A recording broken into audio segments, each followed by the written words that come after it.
بسم اللہ الرحمن الرحیم۔ لبیز وائس کے معزز سامعین السلام علیکم۔ حضرت آدم علیہ السلام کی نصیحتیں۔ میرے بچوں، میری نصیحتوں کو غور سے سن کر یاد بھی کر لو۔ ایسا مت کرنا کہ ایک کان سے سن کر دوسرے کان سے نکال دو۔ پہلی نصیحت، ابلیس ملعون اور مردود ہمارا خطرناک دشمن ہے۔ تم لوگ اس کو اپنا دشمن ہی سمجھو۔ اگر اس سے دوستی کرو گے تو دھوکہ کھاؤ گے۔ جنت میں تمہاری اماں ہوا بھی اس کو اپنا دوست اور خیر خواہ سمجھتی تھیں، اور میں نے بھی اس کو اپنا دوست اور خیر خواہ سمجھ لیا تھا۔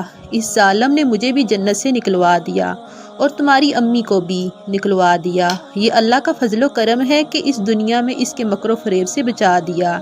اگر تم لوگ اس سے دوستی کرو گے تو وہ جہنم کے ایسے خطرناک گڑھے میں ڈال دے گا کہ پھر تم کو اس خطرناک عذاب سے بچانے والا کوئی نہیں ہوگا۔ جب اس نے ہم لوگوں کو جنت سے نکلوا کر دم لیا تو تم لوگوں کو اس جنت میں کس طرح سے جانے دے گا؟ اس بات کو بار بار سوچتے رہو اور سنبھل کر چلو۔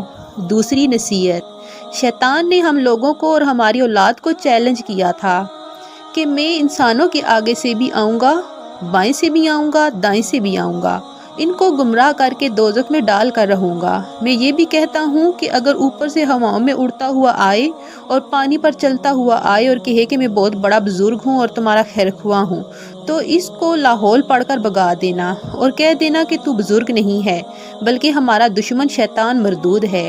ہم کو تیری خیر خواہی اور ہمدردی کی ضرورت نہیں، تو نے ہمارے والدین کے ساتھ خیر خواہی کر لی۔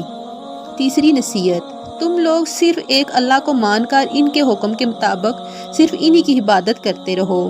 چوتھی نصیحت، میری ہی اولاد میں سے جس کو اللہ تعالیٰ اپنا نبی اور پیغمبر بنائیں گے اور ان کے ذریعے اپنی عبادات اور اطاعت کا طریقہ بتلائیں گے، وہی اصلی دوست اور تمہارا خیر خواہ پیغمبر اور نبی ہوں گے۔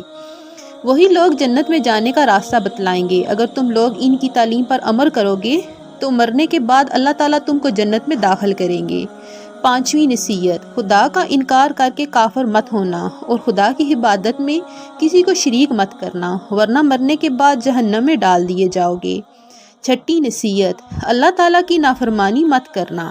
ابلیس نے خدا کی نافرمانی کی، اللہ تعالیٰ نے اس کو اپنے دربار سے نکال دیا، کیونکہ نافرمانی کر کے اس نے معافی نہیں مانگی اور نہ ہی توبہ کی، بلکہ تکبر اور غرور اختیار کیا۔ بیٹے، یہ دونوں بڑے بڑے امراض ہیں، ان سے کوسوں دور بھاگتے رہنا۔ ساتویں نصیحت، اللہ تعالیٰ نے ہمارے مادہ کو یعنی ہماری اصلیت کو اچھائی اور برائی سے بنایا ہے۔ تم اچھا کام کرتے کرتے کبھی برا کام بھی کر بیٹھو گے۔ خدا کی عبادت اور بندگی کرتے کرتے کبھی تم سے ان کی نافرمانی بھی ہو جائے گی۔ اللہ تعالیٰ رحیم بھی ہیں اور کریم بھی ہیں، غفار اور غفور بھی ہیں۔ تم مایوس نہ ہونا، فوراً اپنی غلطی کا اقرار کرتے ہوئے توبہ کر لینا اور ان سے معافی بھی مانگ لینا۔ وہ تمہاری بڑی سے بڑی خطاؤں اور گناہوں کو معاف بھی فرمائیں گے اور توبہ کرنے کا الگ سے ثواب بھی دیں گے اور اپنی جنت میں داخل بھی فرمائیں گے۔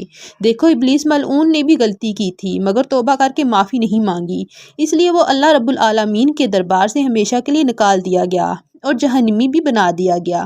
ہم لوگوں سے بھی نافرمانی ہو گئی تھی مگر ہم لوگ شرمندہ ہو کر روتے رہے اور توبہ کرتے رہے اور ہم لوگوں سے خوش ہو گئے اور معاف بھی فرما دیا۔ اب ہمیشہ ہمیشہ کے لیے پھر جنت میں داخل فرمائیں گے اور پھر کبھی نہیں نکالیں گے۔ پیارے بچوں، اگر تم ہماری نصیحتوں پر عمل کرو گے اور ہماری بات مان جاؤ گے تو ہمارے ساتھ جنت میں رہو گے اور خوب مزے اڑاؤ گے۔ اگر تم لوگوں نے ہماری نصیحتوں پر عمل نہیں کیا اور شیطان کو اپنا دوست اور خیر خواہ بنا لیا تو ہمارے دشمن شیطان مردود کے ساتھ دوزخ میں جلتے رہو گے۔